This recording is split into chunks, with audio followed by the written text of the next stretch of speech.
Hello, hello, and welcome back to the Black Girl Iowa podcast. I'm your host, Emili, and today's episode is one that initially I never thought I would ever share. But last weekend, I attended Stories to Tell My Daughter event at the Olmsted Center at Drake University. A friend of mine who will be on the podcast here in the future let me know that she was speaking, so I went.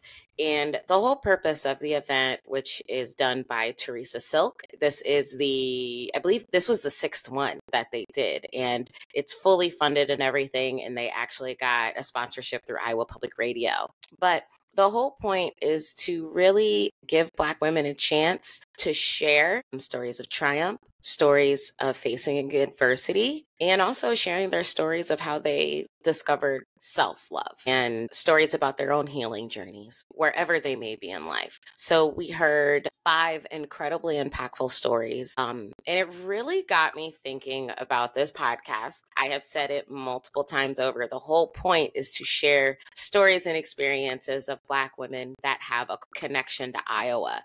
Whether that connection is that you are born and raised here like I am, you came here for school, or you're connected to somebody here. And I said on last week's episode that I protect those stories. I protect those experiences. But after going to Stories to Tell My Daughter and thinking about the stories that I've shared thus far, I also thought about how much of my story I haven't shared. So I had my introduction episode, which was great. I talked to my dad. I told y'all about what dating is like for me. And I also talked about politics. But there's a part of my story that only a handful of people know. So I'm sharing that story today. And that story is in relation to a domestic violence situation that I went through earlier this year. So this episode I recorded about 3 to 4 weeks after everything happened and once I had settled into my new apartment. And it's important for me to share this because me recording it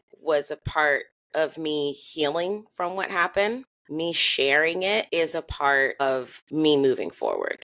Yeah. So, so I'm going to go ahead and me taking a minute to speak into the mic, and then I will come back at the end for some final thoughts. All right. Oh, this episode was not planned, as many things in life are not planned, but I just really feel like I need to use this podcast to talk about things that happened to me in my life and in real time. So that's what we're going to do right now. So about 3 weeks ago, I was attacked by my boyfriend. And it was pretty vicious and brutal. He threw me up against the wall. He swung a bag that had my laptop and all of my podcast equipment, swung it against my head, and my head split open. And I ended up having to go to the hospital and getting 7 stitches, or not stitches, staples in my head. And, a lot of the times, especially like when we're growing up, we hear stories about domestic violence. We hear things happening to people. We see, the Lifetime movies and the Saturday morning specials and, things like that about what to do when someone that loves you and someone you love physically hurts you. And I watched a lot of those as a kid. I mean, I'm an 80s baby. I grew up in the 90s. I've seen them all. But there's really nothing to prepare you for that moment and what actually happens. And, the whole purpose of this podcast, the whole reason why I wanted to, first of all, use my degree and start to really talk and share about my life and things that are important to me. And also just celebrating the fact that, I am a Black woman living in Iowa. I'm born and bred here. And I wanted to share and elevate stories of Black women being successful in doing these things that are just absolutely amazing, especially in a state that's centered around whiteness where people don't expect greatness from us. I didn't really realize that there may be stories that might need to be told that are hard to tell. Stories that have nothing to do with success and perseverance and have everything to do with survival. So I'm going to take a few minutes and I'm going to tell you guys about my story here. So my story starts with my divorce. So I was with my ex-husband for 17 years. We were married for 11. And right before our 11th wedding anniversary, I decided to file for divorce. And really at the end of the day, we were just growing in different directions. It really wasn't something that like he wanted to admit. I fully admitted and acknowledged that I didn't really think I loved him like I did 17 years prior. He never really admitted that. I don't really know if he would even admit that now. But I thought, why waste another 17 years of our lives pretending when we can just go our separate ways and really try and find love, true love that really mattered and changes your life, right? So I left my husband March of 2022. That summer, which was basically from April 2022 until about November 2022, I jumped into the dating scene. Now, mind you, I hadn't dated since 2005. And dated is a really strong like term to use. I met my ex-husband when I was about to be a sophomore in college. So it was like, he likes me, I like him. And then next thing you know, we are spending every waking moment together. We're calling all the time. But there were some elements of our relationship in the beginning that were very toxic.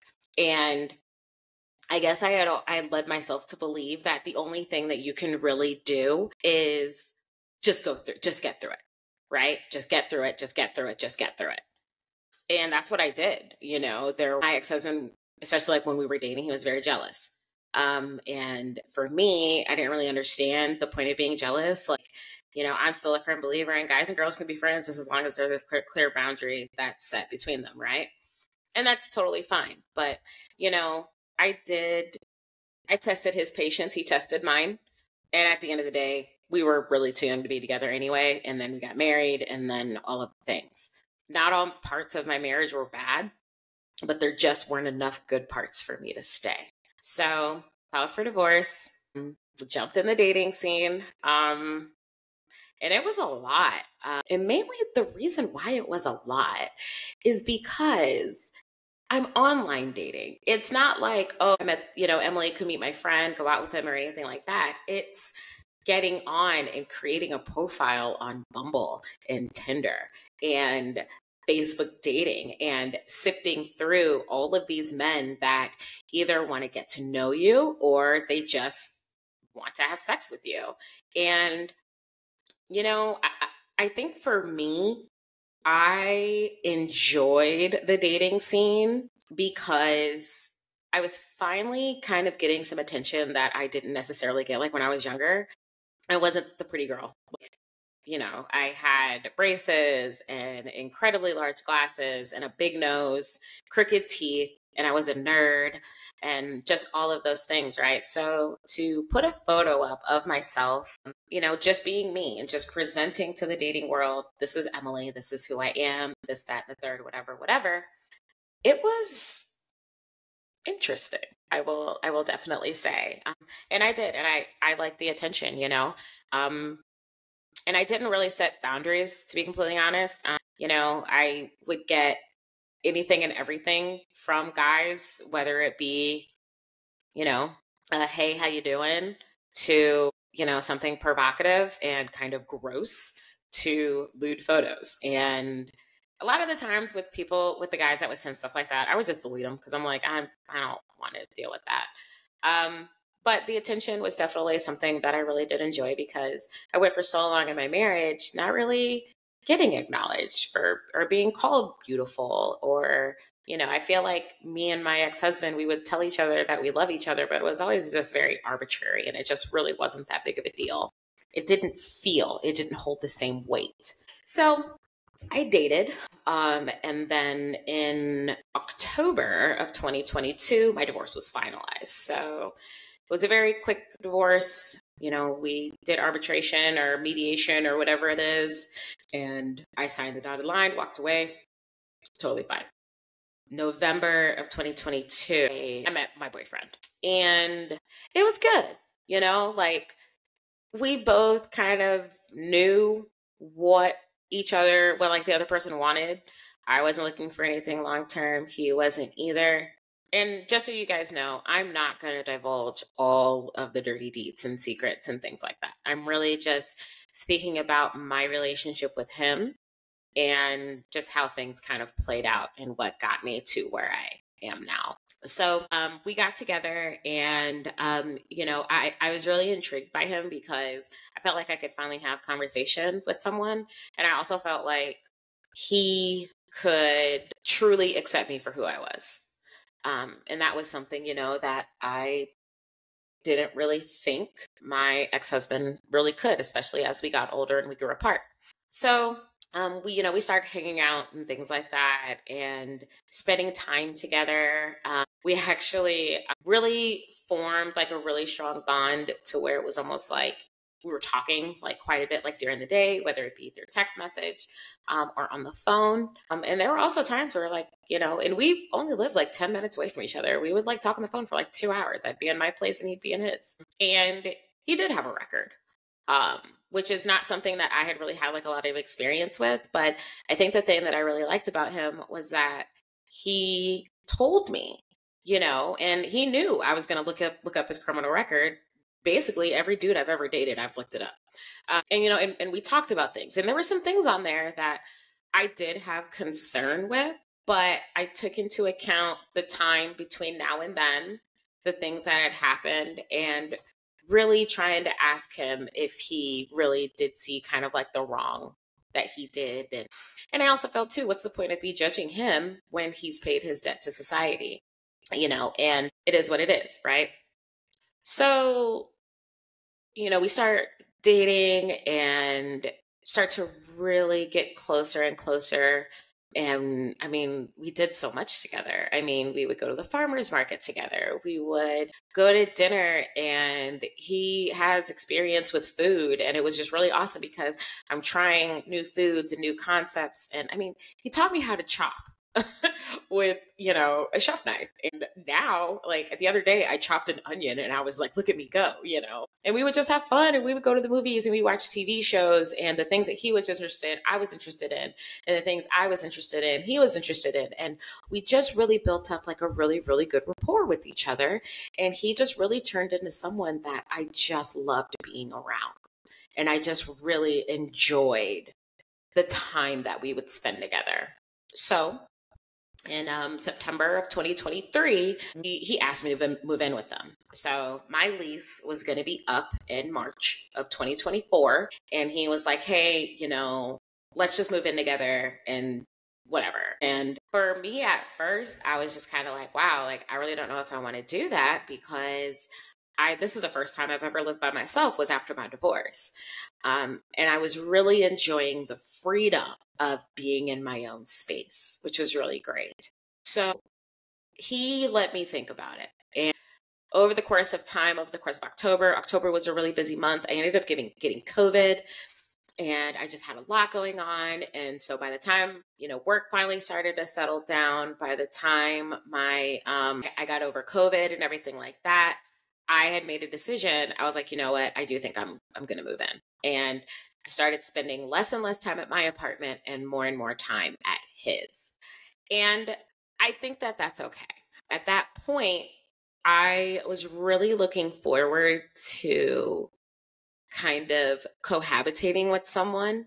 The one thing I did miss about being married was the fact that I didn't have anyone to come home to anymore. And so being able to drive home and open the door and someone's there, or even if I got there first, I'm anticipating he's going to come home, and we would hang out and make dinner and, do all the things that couples do. Then we spent Christmas together, and Christmas was amazing.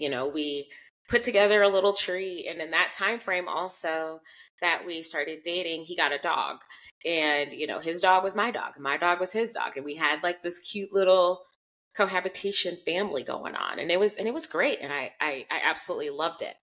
And then, you know, we celebrated the new year together, started moving things out of my apartment and doing things. I was basically just living at his house at that point. My apartment was just really holding my stuff. I was not even staying there at all. And then come March, you know, that's when we really started to get my stuff into a storage unit and moving some of my stuff into his apartment and really figuring out how we were going to mend and blend our lives together, which I thought was great. And so we ended up moving into his place together when my lease was up, no problem. And then about 2 weeks, a month almost, maybe into moving into his place, we found a house that we wanted to rent. And it was this really awesome in a great neighborhood in a great area, 3-bedroom, 2-bath house with a fully finished basement, big fenced in backyard for our dogs. We had a patio. We bought patio furniture. You know, we're just really excited to build something together. And it was going to be great. And then one morning we got up and I looked at my phone and he saw my phone and I had gotten a text message from somebody else. And I can absolutely admit it was inappropriate. It was. And that just kind of set off an argument that kind of went on for the majority of the day. And at that point, I knew that I messed up. I was, you know, I was entertaining a conversation that I shouldn't have. I'm not going to sit up here and make it seem like I don't have any fault and the argument, because I absolutely did. And I was ready to apologize and accept responsibility for losing his trust. And what happened next happened fast. So we were arguing and he was saying some really, really mean things. And he made a comment about how we have to live together for the next year and I'm going to make your life a living hell and all this other stuff. And I'm just like, whoa, whoa, whoa. I just lived 17 years with somebody and I wasn't happy. I'm not going to be happy for a year just for the sake of rent. Like, no. When I was fully ready to work out a deal where I could get in touch with our landlord. He was a friend of ours and just say, hey, me and him aren't going to work out. So I need to be off the lease. And the landlord was actually fine with that. And it was me saying that I was going to leave that set off a chain of events that I wasn't ready for. And so what happened was, I remember I had my stuff and I was going to take me and my dog and I was going to go to my friend's house. And I go upstairs. I had some of my stuff, like clothes and things like that I had gotten.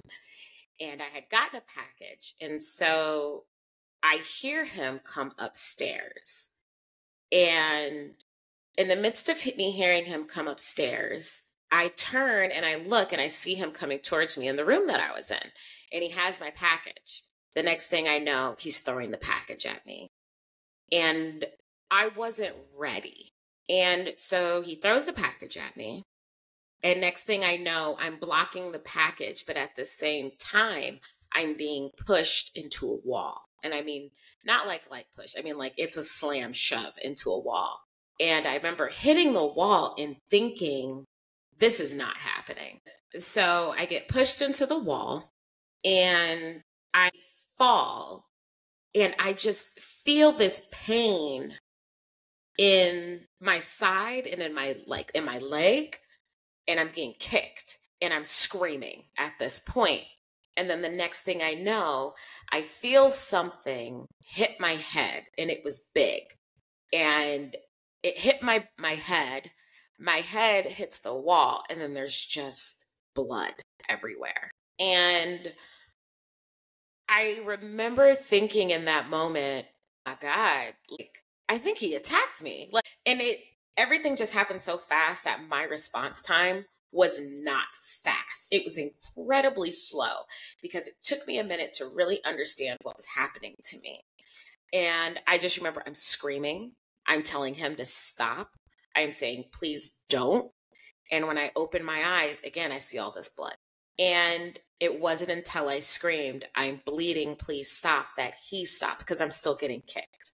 And from there, it was just a series of me crying, him telling me that he needed to clean me up, me telling him to stay away from me, and me thinking, I don't know if I'm going to make it out of this alive. And eventually, he gets me to go into the bathroom. He tries to clean up my head.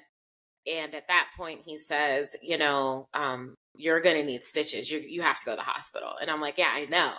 But he wouldn't let me leave for the hospital until we got our story straight. Because he said, and I quote, "I'm not going back to jail for you." And I was like, wow, okay. And I'm just thinking to myself, I just got to get out of here. Like, I got to go to the hospital. So get the story straight. I get in the car and I drive myself to the hospital. Blood still pouring out of my head. I get to the hospital. I give the story that he told me to give, which was that I hit my head. And I end up sitting at that hospital for about 4 hours by myself. I couldn't call anyone. I couldn't text anyone. They believed me. And it was really scary, to have them come in and clean out my head wound and, put in the head numbing stuff. I think it's called lidocaine or something like that. And do all of this stuff. And I'm thinking, I'm by myself. I don't have nobody with me. And then I'm also thinking, this really just happened. The violence happened. Because while he may have told me to never break his trust, I told him to never put violence on me. So I go home and I get there and I'm thinking, after he says, well, let me take a look at my head. And I'm thinking, okay, maybe he's going to apologize and say he's sorry. That did not happen. Basically, what happened next was a continuation of just getting yelled at and berated because of this one thing I did and how I messed everything up and how, everything that was going to happen to me moving forward, I deserved. And I'm sitting here thinking, I just covered for you. I just went to the hospital and I just told them that I bumped my head and I'm making sure that you're not going to go back to jail. And instead of you apologizing to me and saying you're sorry and how we're going to work it out and all these other things, this is what I get. Okay. So I ended up sleeping on the couch that night. He slept in the bedroom. That night, because I had told my friend that we had had an argument, not about everything that happened, but just about the text message and everything. And so I said, my friend texted me and they were like, oh, well, hey, did you guys talk? And I was like, yeah, we did. And I sent her the photos because I had taken 2 photos. I took a photo of my head with the cut in it. And then I took a photo of the staples and I sent it to her. And then I went to sleep. The next morning, I get these frantic text messages from my friend saying, Emily, you need to text me. You need to call me. What's going on? And I was like, I can't call you. I can't text you. Just like leave it alone. It'll be fine. And she was basically like, either you call the police or I do. And in that moment, I thought, okay, I need to go see my friend because I don't want the police showing up. I don't want this to be any worse. And in the meantime, when I'm texting my friend, I hear him wake up because he was in the basement and I was upstairs. I hear him wake up. I hear him let the dogs out. I hear him make coffee and turn on the TV. He didn't come up to check on me. He didn't say anything to me. And I kind of knew in that moment, I think this is a pattern that I don't want to be part of. So I went back to the room where everything happened and I put the clothes on that I had. And I said, if I can get out the door and get in my car without him seeing me, or if he does see me, because there was a basement that led out to the driveway, the basement window, and I knew he could see me. I said, if I can get these things done, I think I'll be okay. And I did. So I got dressed, got in the car, drove off, went to my friend's house, and I just fell apart because this thing that I thought I had set a boundary to had actually happened. to fast forward with what happened next is the police got called. I made a statement. I showed the photos of my head. Police report was made. Officers were sent to the house, and he was arrested. The state pressed charges, not me. And because it was a domestic case, and usually in domestic cases like this, the state will press charges. And he is currently in jail right now. He's being charged with a Class D felony that ties on a maximum of a 5-year sentence. And yeah, since all of this has happened, I had to move out of the house. I had to give up his dog, which was also my dog, because I can only take care of my dog. I can't take care of two. I had to move into an apartment. I have spent all of my savings, and I am on the road to recovery and healing right now. But here's the thing about this whole situation and why I think it's important that I share this is that when they say that domestic abuse happens and it's a pattern, that is absolutely true, because this is not the first time that I have seen the violence that he's capable of. I also think that I never understood women and why they would stay. And then I am that woman and I stayed. And I have so many feelings and emotions about it. Sometimes I kind of think, had he never seen that text message, this would have never happened, right? Sometimes I walk into my apartment and I just keep thinking to myself, I don't belong here. This isn't this isn't the trajectory that I was on. Sometimes I think, man, I miss him. Like, I really, really just wish I could talk to him.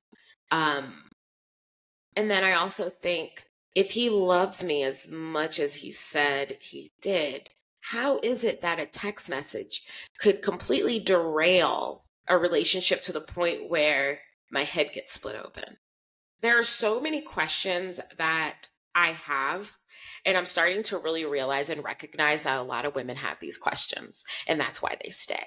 And that's why we can't grasp the concept that the person that said that they loved us the most is the one that hurt us the worst. And I go back and forth every day with, do I stay with him through all of this, or do I just walk away? What good am I if I just give up on him, right? But at the same time, there's the other question of, what demons is he fighting that made him do this? And then I also think back at the other things that have happened, the things that I have let slide, the time where he choked me out, the time where he grabbed my hair, the time where he pushed me down multiple times, the times where he's yelled and screamed at me, all of those things. I can't make sense of it. I can't. And the number one thing I really can't make sense of is that I still love this person. And I still am holding on to this utopian idea that he is going to figure it out and we can finally be together. It is a very weird and hard and frustrating place to be right now.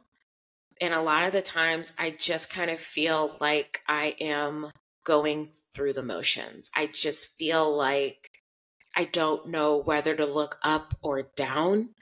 There are times where I think about some of the really, really good memories and the good things that we had, in the ways in which he was so proud of me and the ways I was so proud of him.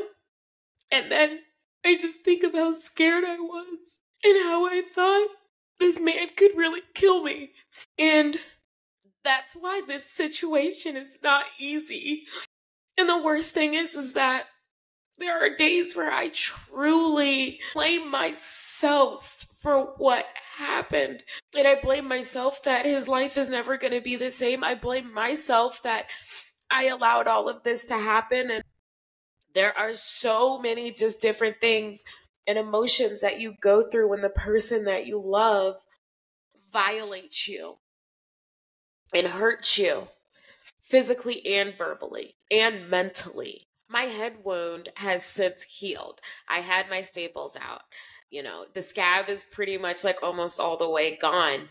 And granted, I'll probably never grow hair in that spot again, but the wound is healed, the physical wound, but the emotional one, it's still bleeding. And I'm not going to sit here and say or admit to anyone, I'm fine. I am not fine. I am the farthest thing from fine right now. I don't know if this is the lowest point in my life, but this is hands down the hardest thing I think I've ever had to go through. And I've been through some pretty hard shit in my 38 years, 3 months and 3 days on this earth. If there is anyone listening to this podcast that is healing from a situation, is healed and is remembering a situation, is currently in a situation, I want to tell you that you are still here for a reason. I don't know what your religious affiliation is, if you believe in a God, if you don't. But I know without a shadow of a doubt, my God is not done with me yet, and they're not done with you either. And that's why you're still here. You deserve better than what you are getting. I deserve better than what I got.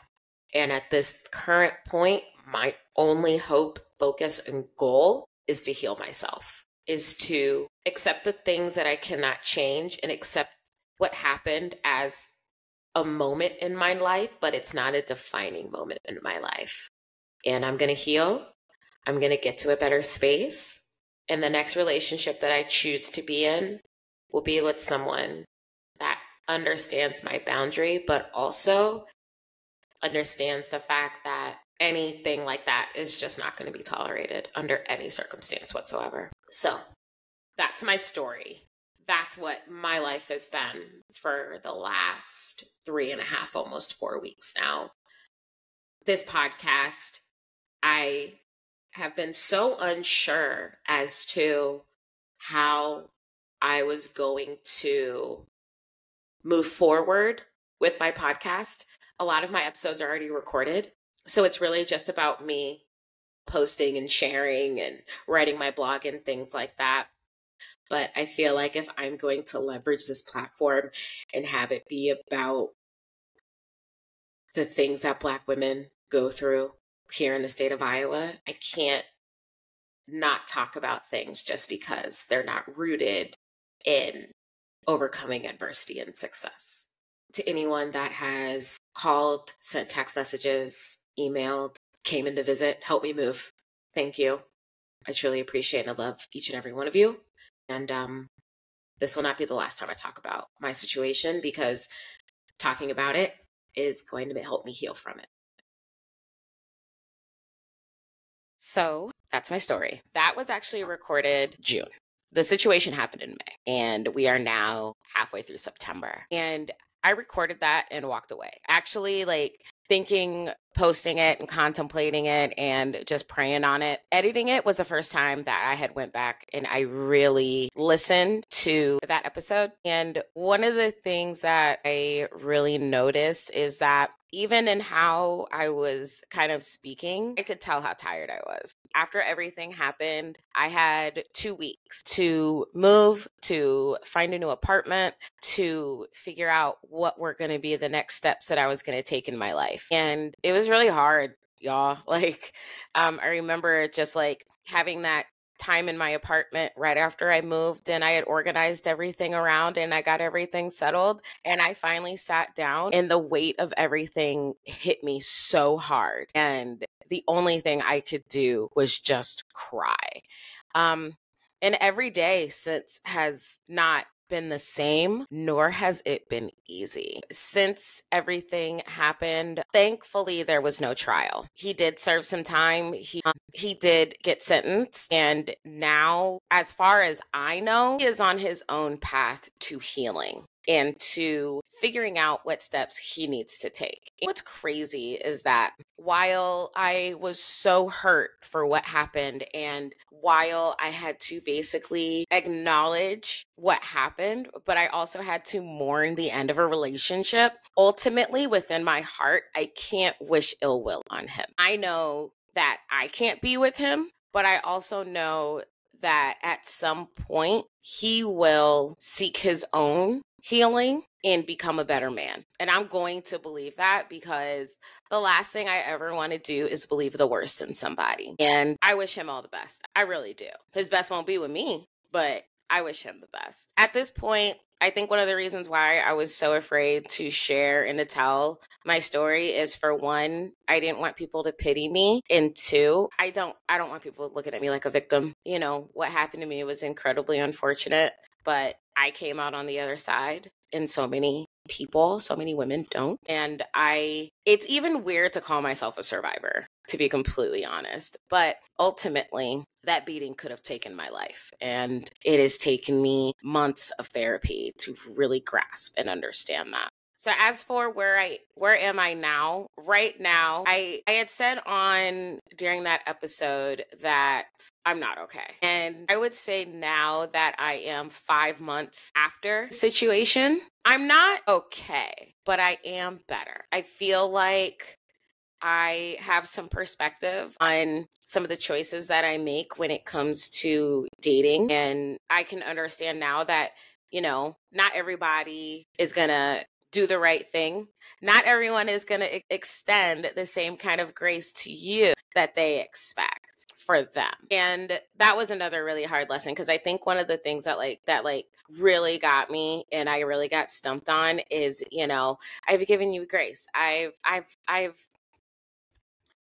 forgiven you. I've done all these things. Why can't you do that for me? You can't expect that from people. You cannot expect people to treat you the way you want to be treated. It's wild, right?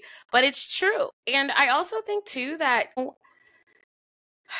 I'm in this season of my life right now where I am finally on my own and learning to be okay with it being just Emily.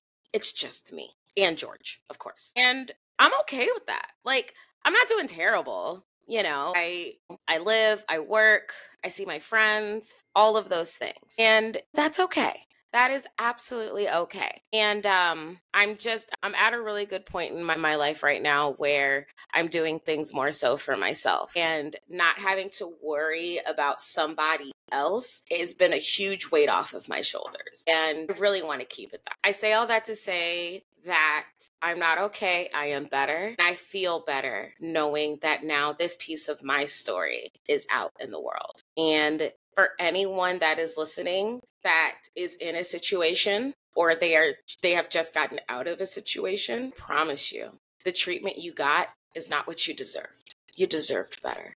You deserve better. I deserve better. So with that, I'm going to go ahead and round up the episode. I will go ahead and put some information. If you or someone you love is currently in a domestic situation where you can get help, help is always going to be there for you. And yeah, this is Emily with the Black Girl Iowa podcast. I will be back next week with a fresh episode. And I'll catch you guys on the next one.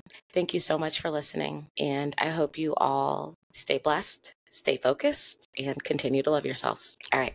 See you later.